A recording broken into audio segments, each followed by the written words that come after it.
തന്റെ മുതലാളി ശശിയെ കുറിച്ച് തന്റെ അഭിപ്രായം എന്താ? ഓ, സാറിന് അറിയാത്ത പോലെ. അയാൾക്ക് ശത്രുക്കൾ ആരെങ്കിലും ഉണ്ടോ? ഒരാളുണ്ടായിരുന്നു. ആരായിരുന്നു? ഒരു വേലക്കാരി പെണ്ണുണ്ടായിരുന്നു. ഏമാൻ കല്യാണം കഴിക്കാമെന്ന് വാക്കുകൊടുത്തു. അവൾ ഗർഭിണിയായി. ഏമാൻ വാക്ക് മാറി. അവൾ ആത്മഹത്യയും ചെയ്തു. അവളുടെ സഹോദരൻ ഏമാനെ കൊല്ലുമെന്ന് ഭീഷണിപ്പെടുത്തിക്കൊണ്ടിരുന്നു. ഏമാൻ കൊല ചെയ്യപ്പെട്ടു എന്ന് പറയപ്പെടുന്ന ഒരു ദിവസം ഉണ്ടല്ലോ, അതിന്റെ തലേ ദിവസം ഞാൻ അയാളെ കണ്ടു. അതിനുശേഷം ഇതുവരെ ഞാൻ കണ്ടിട്ടേയില്ല. എന്താ അയാളുടെ പേര്? രാജു. കണ്ടാൽ എങ്ങനെ ഇരിക്കും? നല്ല ഉറച്ച ശരീരം, സാറിനെ പോലിരിക്കും. ശശി ഇവിടെ ഉണ്ടായിരിക്കുമ്പോൾ പുള്ളിയുടെ ജീവിത രീതിക്ക് എങ്ങനെയായിരുന്നു?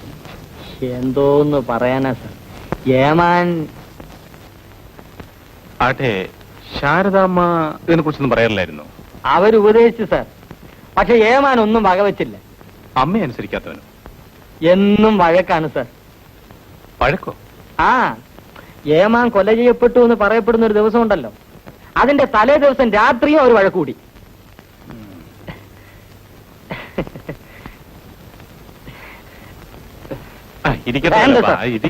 വേണ്ട, വേലപ്പൻ ഇത്തന്നെ സ്വഭാവക്കാരനൊന്നും എനിക്കറിയാം. ആട്ടെ, എന്തിനെ കുറിച്ചായിരുന്നു വഴക്ക്? ഏമാൻ, അമ്മേ, എനിക്കൊരു 20,000 റുപ്പീസ് വേണം. ശശി, 20,000മോ? എന്തിനാണ് ഇത്രയേറെ പണം? കുടിച്ചു കൂത്താടി നടക്കാനാണല്ലേ? ഈ വല്ലവരും പറയുന്നത് കേട്ട് അമ്മ വിശ്വസിക്കരുത്. എടാ, കണ്ട പെണ്ണും കൂടെ നടന്ന് ചെലവാക്കാനല്ലേ? ഞാൻ പെണ്ണുങ്ങളുടെ കൂടെ നടക്കാറില്ല, പക്ഷെ പെണ്ണുങ്ങൾ എന്റെ കൂടെ നടക്കുന്നു. ആ വേലക്കാരി പെണ്ണിന് നീ കൊലയ്ക്ക് കൊടുത്തു. വഴിക്ക് വഴി പെമ്പിള്ളേരെ കൊലയ്ക്ക് കൊടുക്കാനാണോ ഭാവം? ഞാൻ ഒറ്റ പൈസ തരില്ല. പൈസ മേടിക്കാൻ എനിക്കറിയാം. അറിയാമത്രേ. എടാ, ഇതിലും ഭേദം നിനക്കെന്നെ കൊന്നൂടെ? എന്തിന്? അതിനേക്കാൾ എളുപ്പ വിദ്യ എന്റെ കയ്യിലുണ്ട്. ഉണ്ടോ? എന്നാലേ ചെയ്യ്. സുരേന്ദ്രൻ മുതലാളിയും അമ്മയും. പട്ടിയെ പോലെ കടന്ന് കുരയ്ക്കാതെ. പണം തരാമോ? എന്നാ ഞാൻ മിണ്ടില്ല. തന്നില്ലെങ്കിൽ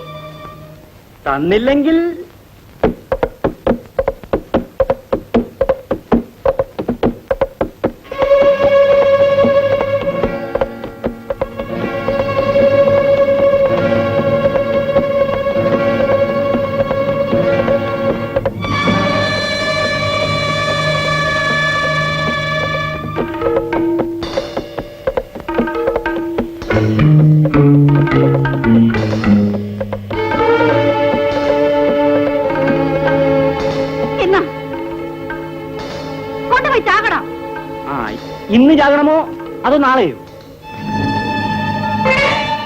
അതിന്റെ പിറ്റേ ദിവസം രാവിലെ കൊച്ചിയമാൻ കൊല ചെയ്യപ്പെട്ടുവെന്ന് നാട് മുഴുവൻ പരന്നു. ശാരദാമ്മ ഇതിനെ കുറിച്ച് എന്ത് പറഞ്ഞു? ആർക്കും ഒന്നും അറിയില്ല. സാറേ, കൊച്ചിയമാൻ ഇല്ലാതിരുന്നപ്പോ ഈ സുരേന്ദ്രൻ മുതലാളിക്ക് കൊടുക്കാൻ എന്റെ ഒരു എഴുത്ത് തന്നയച്ചു. പിറ്റേന്ന് എത്ര മണിക്കാണ് ശശി പോയത്? അത് ആർക്കും അറിയില്ല. ശാരദാമ്മ വീട്ടിലുണ്ടായിരുന്നില്ലേ? അവർ എസ്റ്റേറ്റിൽ പോയിരിക്കുകയായിരുന്നു. ആട്ടെ, ഈ സുരേന്ദ്രൻ മുതലാളിയെ കുറിച്ച് വേലപ്പന്റെ അഭിപ്രായം എന്താണ്? ശുദ്ധ കള്ളൻ. അയാൾക്ക് കൊച്ചമ്മയുടെ സ്വത്തിലാ കണ്ണ്. ശാരദാമ്മയ്ക്ക് മനസ്സിലായിട്ടില്ലേ? മുതലാളി കൊച്ചമ്മ എന്തോ ചെയ്ത് വശീകരിച്ച് വെച്ചിരിക്കാൻ. സാറേ, നേരെ ഒരുപാട്, ഞാൻ പോട്ടെ.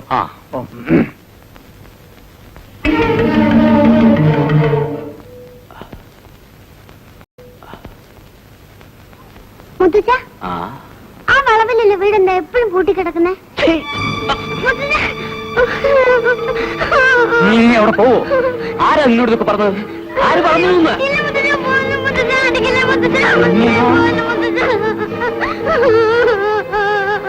ഞാനാണ് ചോദിച്ചത്.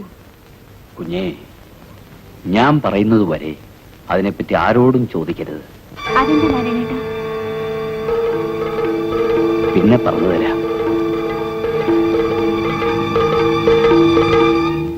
ഗൗരി, എന്നോട് മറിച്ചൊന്നും തോന്നരുത്. ഇല്ലമ്മേ, ഈ പടത്തിൽ നോക്കി സത്യം ചെയ്യും.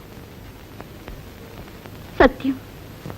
ആ പൂട്ടിയിട്ട വീടിനെ പറ്റി ആരോടും ഒന്നും ചോദിക്കരുത്. എന്താ അമ്മേ, ആരൊക്കെ ആ വീടിനെ പറ്റി ചോദിച്ചിട്ടുണ്ടോ അവരാരും ഇന്നുവരെ നന്നായിട്ടില്ല മോളെ. ശശിയെ കുറിച്ച് എന്തെങ്കിലും വിവരമുണ്ടോ? ഇല്ല. എനിക്ക് നിങ്ങളോടൊരു പ്രധാന കാര്യം പറയാനുണ്ട്. എന്താ? ഞാനും ശശിയും കൂടി ഒരു കോൺട്രാക്ട് എടുത്തിട്ടുണ്ട്. ഇപ്പോഴൊരു 50,000 രൂപ മുടക്കിയാൽ കുറഞ്ഞതൊരു 1,00,000 ലാഭം പ്രതീക്ഷിക്കാം. ശശി പണം കൊണ്ടുവരാനാണ് ഇങ്ങോട്ട് വന്നത്. പക്ഷെ ആളിതുവരെ തിരിച്ചെത്തിയിട്ടില്ല. അത് ശരി. ഞാൻ ഇത് പറയാനാണ് വന്നത്. പക്ഷെ പറഞ്ഞില്ലെന്ന് മാത്രം. ഇപ്പോൾ പറയാൻ നിർബന്ധിതനായി. കോൺട്രാക്ടിന്റെ സ്വഭാവം? ക്ഷമിക്കണം, അത് രഹസ്യമാണ്. സംഖ്യ ഞാൻ തരാമെങ്കിൽ? സംഖ്യ കിട്ടിയതുകൊണ്ട് മാത്രമായില്ല. ശശിയുടെ സാന്നിധ്യം അത്യാവശ്യമാണ്. അവനെ ഞാൻ ഇവിടെ പോയി കണ്ടുപിടിക്കും. എങ്ങനെയെങ്കിലും കണ്ടുപിടിച്ചേ പറ്റൂ. ഞാൻ പരമാവധി ശ്രമിക്കാം. പ്ലീസ്. അപ്പോൾ ഞാൻ വരട്ടെ. ശരി.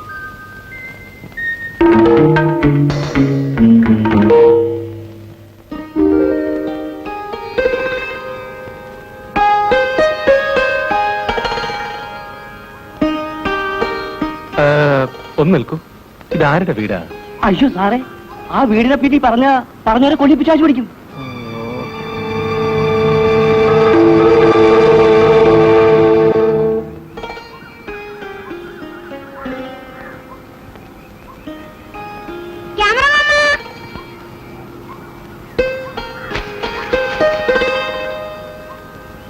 എന്റെ പടം അതെന്റെയിലുണ്ട്. അതെ, എന്റെ ചേച്ചി എവിടെ? വീട്ടിലുണ്ട്.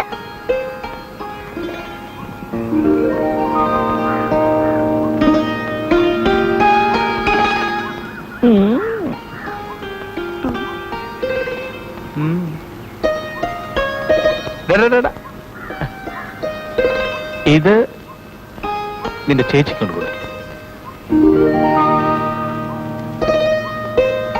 അന്ന് മാമന് തെരഞ്ഞു കളഞ്ഞില്ലേ?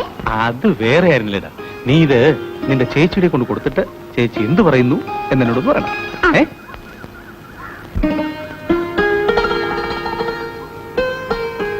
ഞാൻ കരുതി അയാളിത് കളഞ്ഞെന്ന്. നന്നായിട്ട് എടുത്തിട്ടുണ്ട്. അയാൾ എന്ത് പറഞ്ഞു? ഫോട്ടോ കണ്ടിട്ട് അഭിപ്രായം പറയാൻ പറഞ്ഞു. അയാളോട് പറ ഞാൻ ദേഷ്യപ്പെട്ടിരിക്കുകയാണെന്ന്. ആ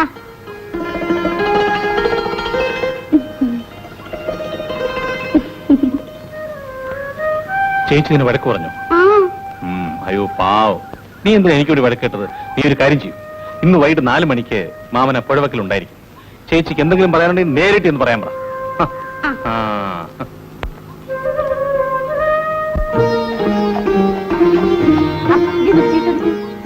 ചുവപ്പ് കിട്ടിയാൽ ചുവന്ന സാരി, വെള്ള കിട്ടിയാൽ വെളുത്ത സാരി, വയലറ്റ് കിട്ടിയാൽ വയലറ്റ് സാരി. ഇന്ന് ഇതാണ് എന്റെ ഡ്രസ്.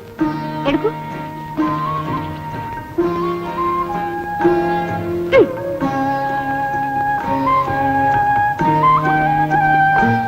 ഇതിനകത്ത് ഒന്നുമില്ല.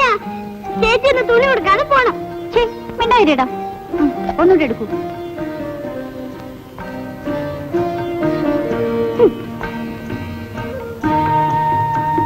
Hi violet. വയലറ്റ്. അമ്മേ, അമ്മേ.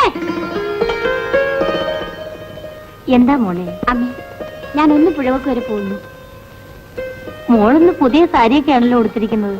ഇന്നിന് പിറന്നാളല്ലേ അമ്മേ? ഞാനിപ്പോ വരാം. പാവം പെണ്ണ്. എനിക്ക് തന്നെ അറിയില്ല അവളുടെ പിറന്നാൾ എന്നാണെന്ന്. പിന്നെ അവൾക്ക് എങ്ങനെ അറിയാം?